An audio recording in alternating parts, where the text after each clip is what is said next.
Chapter 11. The Torchbearer. I am old, and perhaps I've had enough of our men dying to take more land. Cedric's fist pounds down on the table. Cynric stares at his father with contempt. He spreads his hands, looking at the others around the fire. These men have followed you to war, father. What are we to do? Go home? Tails between our legs? The Britons have lost Uther, and it was I who did that. They have no high king. Gwynedd has no king. The Roman bastard Arthur would be dead by now if you'd not forbidden it. All the western lands are ripe for the taking. If we take Uther's fortress, the heart of their land, and if we fortify it and hold it, we have lost too many at Dinas Emrys already. Cedric speaks the words loudly to drown out the mutterings of agreement from the men around the fire. You have never had the courage to send a large enough force. We have the men, we have the opportunity, we can take them swiftly, before they have a chance to grow stronger. We can slaughter Arthur, this war-leader who's never fought a war. You have grown bloodthirsty, and absence with the man, my son, says Cedric. Our people came to this land to find a place to live, to settle, to grow crops. We have been pushed west and west again, but somewhere we must stop. We should stay here and fortify these lands, heal and grow. Aye, comes from several voices in the circle. Heads nod in agreement. Cynric's fists clench and his teeth grit. Men, standing nearby, back away from him and his companions as the firelight seems to wither away. No, says Cynric in a voice full of iron nails. Not this time, father. This is no time for peace. We have the favor of the gods. At first light, we march to rip the heart from their lands. We will not, manages Cedric, feeling his breath thick in his mouth. Not on your say, no. Cynric's eyes glitter black, and, as if crushed by a sudden wind, the flames of the fire fall away. Around Cynric, men stiffen as if chilled to the bone. We will, he says, and this time a chorus of voices echo his words in one unanimous breath, as if they speak with his voice. No, is what Cedric means to say, but Cynric raises a hand. To Cedric's alarm, he can see claws shine. The words won't come. He struggles, trying to curse, but his tongue betrays him. His son's will is a crushing weight. I hear no debate, says Cynric. The gods are with us, father. They have blessed me, and their powers grow stronger. Did he kill him? I don't know. Winds whip sleet around the palisades of Dinas Emrys. It's one day after your return, and the winter has sent you a sharp reminder that it's not over yet. Blaise and Vivian have been locked in debate with the druids and the priestesses for days now. It is a fragile moment. All want there to be an answer, and a swift one, but it feels as if there is a deep split through the heart of Gwynedd. You should just take it, says Kai. At least then someone would be doing something. Did you know they have run out of salt fish? Maybe we should go fishing until this all sorts itself out. The stores are low, agrees Emrys, brushing the snow from his cloak as he steps into your hut. The ground is still frozen, and snow still covers the grass in places. The sun is late this year, and what little meat the hunters bring in is from lean, starved creatures. If the weather doesn't break soon, there may be trouble. Could we not buy food? Asks Kai. It was much warmer down south. Perhaps they can spare something. Emrys grimaces. Perhaps. But Gwynedd's coffers are bare, and we have little to trade. The fighting through the winter has taken a great toll, on weapons, as well as food. We lost a good smith and a master fletcher. We may need to ask for support of our allies and neighbors. I think Gorlas might be persuaded to help us. He seems a generous man.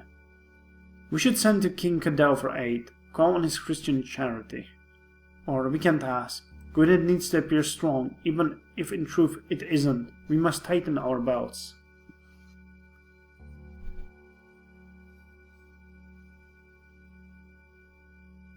Could you not... if we took the cup and King Lot...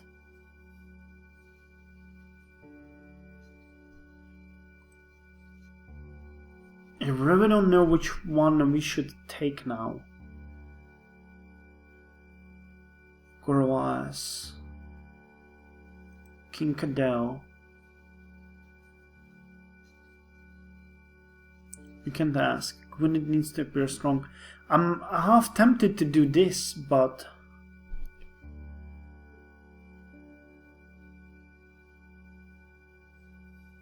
Gorwas is a new ally of Colonel. This might be the best choice, but I can't... He knows that we are fighting. It's a good thought, from what you've told me of him, says Emrys. I'll talk to Blaze about sending a message when he has a moment. That evening, as the sleet turns to a thick grey rain, bedraggled scouts report that a large Saxon force is on the move. This is no mere raiding party, like the one who attacked Dinas Emrys at the beginning of winter. It must be nearly all their strength, says Gawain. A rash move in this weather. Why did they not wait for spring? Maybe it was just to take us by surprise, says Kai, brushing damp hair back from his face. Or maybe it's just because the air here is so full of water right now that they can make proper use of their longships. This is no laughing matter, says Gawain. If that whole force gets here, that's it. It's over. It's time, says Emrys, putting his head around the door. Time for what? Asks Kai. Come with me, Arthur, says Emrys. They're waiting. You step into the round hut that Vivian and Blaze have been using for their debates. It's gloomy and thick with smoke from the small fire in the center. There's an acrid taste to it, a bitterness, perhaps from the burning of one of Vivian's herbs. Vivian stands by the fire, dark cowl pushed up around the face, looking like a raven spirit from the old tales. Blaze stands beside her, leaning on his staff. He looks tired. In the darkness, you make out other figures sat around the edges of the space. You're not sure who they are. Bedwyr stands with Blaze and Vivian, a resolved look on his face, his bandaged arm tied in a sling across his body. You step forward, aware that Emrys has remained by the door. And so we come to it, says Vivian. Bedwyr has something he wishes to say in your hearing. Aye, says Bedwyr. He steps forward to you, eyes dark. Arthur up Uther, I am a maimed man. That much is clear. I cannot rule our people, but someone must, or Gwynedd will fall into the darkness. There are those that have been raising their voices in my support, those who mislike the idea of a man who is so much of a Roman as yourself ruling our people and our fate. His face is somber. Those people have forgotten Ambrosius. This wrangling and backbiting has gone on for too long. Whatever I think of you, Arthur, Gwynedd must have a king, a strong king, and it must have one now. You have all of my support, and I will urge the same of my followers. He extends his good arm to clasp yours. May the gods favor you, brother. Vivian nods. It's decided, she says. You will be king, Arthur up Uther. Yellow gold firelight flares up and flickers on the tall stones of the circle, as men with torches move to surround it. In the center stands Blaze, heavy woolen cloak dripping with rain. The torches sputter and hiss as the people of Gwynedd crowd around the stones. Weather is nothing compared to what it is to happen here. One of Blaze's acolytes steps forward and lowers a copper bowl at his feet. The liquid in it is dark, and in it the reflected flames are green-blue. Blaze takes a fine pointed knife and immerses it in the liquid, then nods in satisfaction. Then he raises his staff and slams the heel of it down on rock. It's not loud, and yet the buzz of voices around the circle stills instantly, and all that's to be heard is the rain. You are aware of Vivian on the edge of the circle, wrapped in her darkness, hood pulled up so that all you can see is her mouth, a thin line, betraying nothing. "The time has come," says Blaze at last. "We have taken counsel with the Old Ones. It is time. Gwynedd needs a king. Step forward, Arthur ap Uther." He bids you speak words that you have been spoken in this circle for time out of mind. He makes you kneel and bare your chest, and there, amongst the tall stones, the people of Gwynedd watch as Blaze marks the skin over your heart with threefold sign of the gods, and the rain falls. When you rise again and stand before them, it is as King Arthur of Gwynedd. The cheer that goes up is overwhelming. No achievement for becoming the king? Oh, game. Over the next days, there's barely a moment for you to stop and work out what's happened. The Saxons near every day, moving openly through the hills, burning as they come. As both king and war leader, you are forced to take decisions that have waited too long.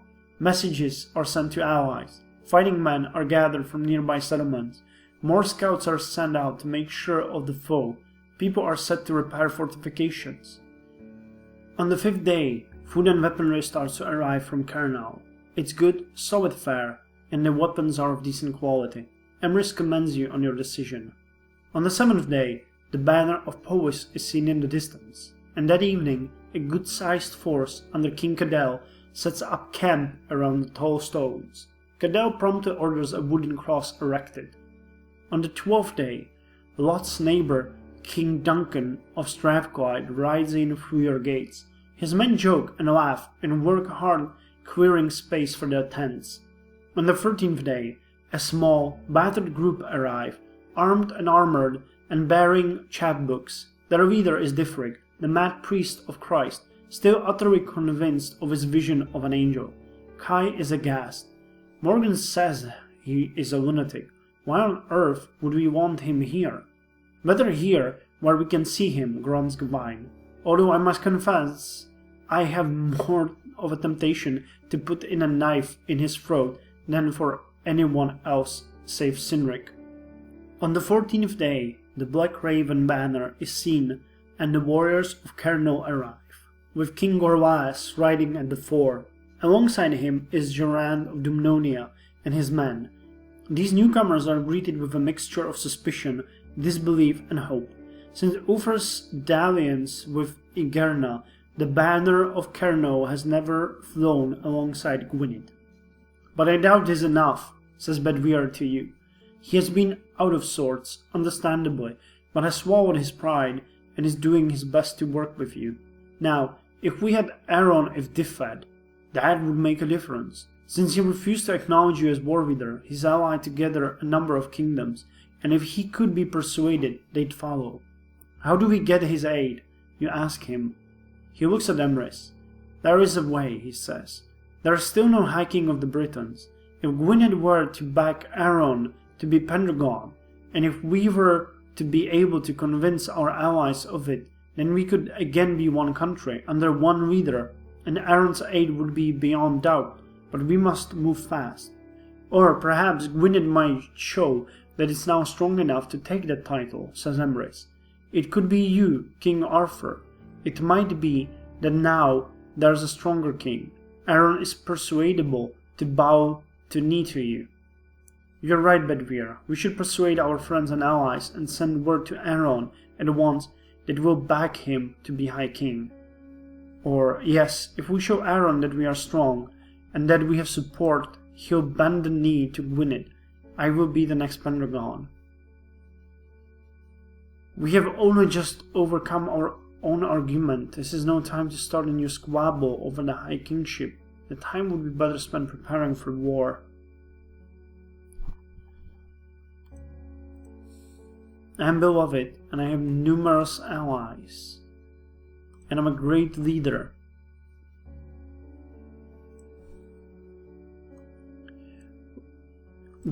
I think this might be a bad choice because Aeron never shown an interest to be the High King. And we have been fighting this all the time, so let's hope this will work.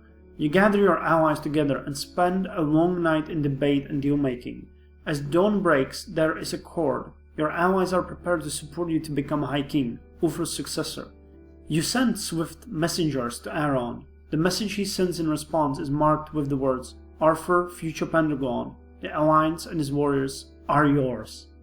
Yes! Achievement unlocked. Defet support. King Aaron of Defet. On the 20th day, a great force of King Aaron, Longhand's men and his allies reach Dinas Emrys with food and supplies for all. I feel so proud we've done it! And then the wading through it begins. Well, here we are, says Kai. Who would have thought it? You're the damned king, brother mine, and you'll be the Pendragon before long. I wouldn't have credited any of it a year ago. Just you wait, in another year, they'll have turned you into a saint. The chances of us being here in a year aren't great, says Gawain. I like this man, I really like him. Kai shrugs. I think to be a saint, you have to be dead, so I suppose it's sort of a promotion. Well, I have found one, last, whole wineskin. I suggest we make the best of it. Let's get drunk. Gawain bursts into the long hall. Scouts are in, he barks. 5, maybe 6 hours before the first of Cendric's forces reach the fort at Diffie. You know that, this time, you need to meet in the field. Dinas Emrys isn't fit for a fight of this size. All of you are agreed. You plan to face them in the Baden Valley, where the ground breaks into a maze of hummocks so they can't just roll over you, where there are trees and ditches to hide men, where you know the ground and they don't. Give the order, you tell him. Time to move.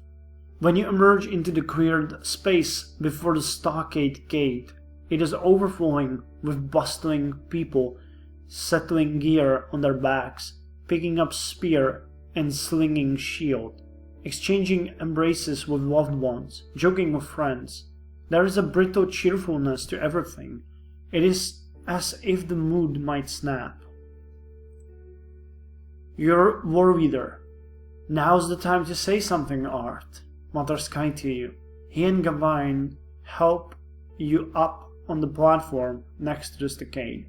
You turn to look out over the crowd. It is time we took a walk in the valleys. I want to thank all those who've come to stand with us. I know you're ready to fight. I know you're ready to fight. I know every one of you is a true fighter, a Briton warrior. Today is a day for war. Today is a day when we'll measure ourselves against Cedric, and today we can win. There's a polite attention, but you can tell they're unconvinced. I know you're leaving your families. I know some of you may never see them again. Cedric marches on us as if he thinks he's already won. We'll show him how wrong he is. This is our land, and it'll take more than a rabble of dogs to chase us off. There's a couple of nodding heads at that, but the crowd seems restless. That doesn't seem to go well. Now here's the thing. Cedric has not been clever, but we can be. You know who stands with us, who watches over our shoulders. These hills are old, and the gods who walk them are our gods.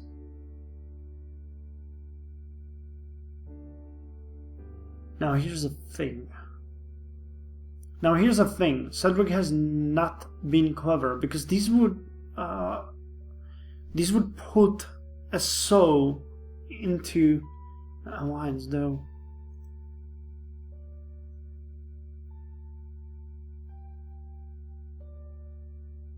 Let's go with this one. You know who stands with us, who watches over our shoulders. I changed my mind. These hills are old, and the gods who walk them are our gods. The gods are as much a part of this land as we are. The Romans tried to burn them out of us, to slaughter our priests, and this greatest of empires has failed and withered, and the gods are still here. What hope have the Saxon rabble against the old ones of the hills? There is much muttering at this, and signs made of wording, but it feels as if you've hit the right note. However, King Cadell does not look pleased. "In short," shouts Kai, "let's go out and get the bastards." There is a small cheer at this. The crowd seems tense, and there are mutterings, but on the whole, you think they're ready to march. "Not too bad," says Kai. "Next time just tell them that the sheep are on the other side of the Saxons, and that's how to get the farmers moving." I feel sorry for Cadell, and that wasn't that good. I probably should have spoke about being smart. At that, Emrys climbs up onto the platform. In his hand is a staff. No, not a staff, for he unties a bundle at the end, and then raises it, unfurls it. It's a banner, a standard. The material is green, but stitched across it in heavy fabric is a snarling red dragon, flame issuing from his mouth. The banner that you brought out of Ambrosia's tomb. "The banner of the Pendragon," says someone in awe. "Gwynedd! Gwynedd!" goes up the shout. "Gwynedd for the Pendragon!"